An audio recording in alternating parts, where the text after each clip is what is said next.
Imagine this scenario. You go to a prestigious university to participate in a learning and memory experiment. When you arrive, a researcher tells you that while the experiment may be challenging, it will make an important contribution to the science of learning. You quickly discover that the teaching instrument is this machine which seems to give electroshocks to a man on the other side of the wall. As you deliver ever stronger shocks, he begins to scream out in pain. The experiment requires that you continue. The experimenter pressures you to go on. Would you agree to continue with the experiment? That's all. That's the question Stanley Milgram, a social psychologist at Yale University, posed in a famous series of experiments about obedience and authority. It's been over 40 years since the Milgram experiment took place. But would people behave any differently today? Dr. Jerry Berger, a social psychologist at Santa Clara University in California, will find out. People have often asked this question about, would we find these kinds of results today? And some people try to dismiss the Milgram findings by saying that's something that happened back in the 60s. People aren't like that anymore. We're about to find out if people have really changed. I'm a teacher. Oh, man. 39-year-old Troy Schaster is an electrician. He's been paid $50 to participate and told the money is his to keep even if he quits the experiment early. He's worried about the dangers of the electroshock machine. Wow. I don't think I should shock him that hard if he really does screw up. That's a severe shock there.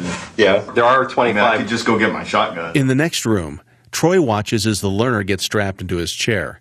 While the learner will be a whole room away, Troy will be able to communicate with him through a two-way intercom. His anxiety rises when he hears the next scripted line. I should probably bring up, a couple of years ago at Kaiser, they diagnosed a mild heart condition. I'm really not too worried about it. It's not that serious. But Well, you should know that while the shocks that we'll be using today may be painful, they're not dangerous. Okay? Next, Troy, the real subject, is carefully trained on his job. He practices reading the word pairs, checking for errors, and increasing voltage by flipping successive switches. When he seems comfortable with his job, they begin. So when he gets them right, I get shocked?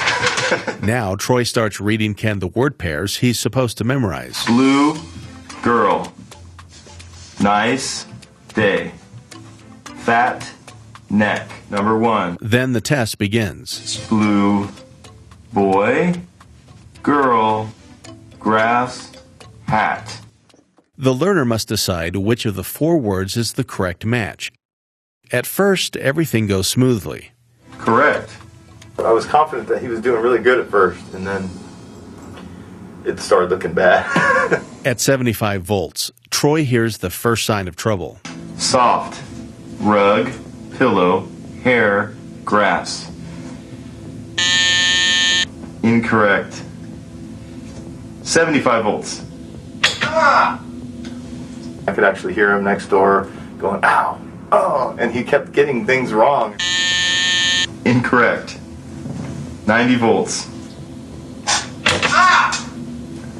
At 105 volts, he's clearly uneasy.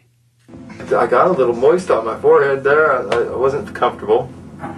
I can't tell you why I listened to him and kept going. I should have just said no. The correct word was duck. Near the end, he's almost willing Ken to learn the right word pairs through the wall.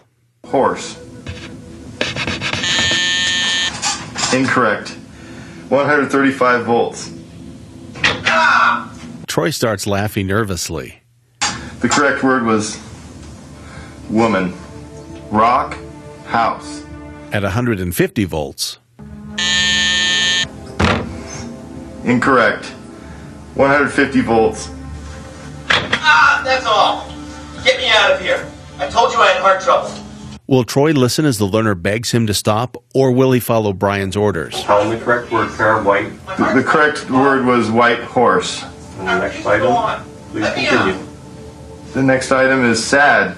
He obeys the orders. In the original experiment, Milgram found that 2/3 of people would give the highest level of shock, 450 volts, even though the learner had gone completely silent, leaving the impression he could be unconscious or worse. The next word is sad.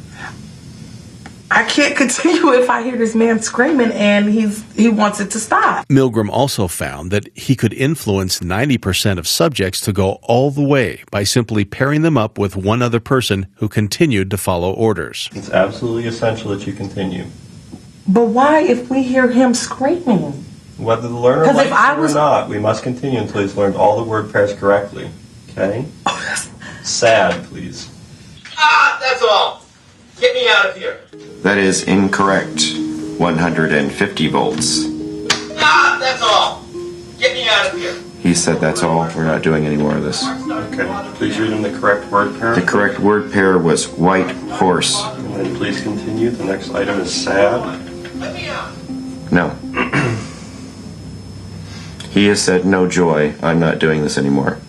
Well, I want to remind you, though, that the shocks may be painful to him, but they're not dangerous. It doesn't matter. I'm not a sadist. He has said no more. He is not agreeing to this. I'm not agreeing to this. Okay, the experiment requires that you continue with the next item of sad. The experiment allows me to walk out at any time, and I will walk out if you want to push this. No, well, that is correct. It's absolutely essential that you continue. Okay, remember, whether the learner likes it or not. The teacher doesn't like it. He's walking out. Oh, I'm sorry. It's a white horse. This says 150 volts. Deep breath. That's all. Get me out of here. I told you I had heart trouble. My heart's starting to bother me now. Get me out of here, please. My heart's starting to bother me. I refuse to go on. Let me out. Well, Please go on. The next item is sad.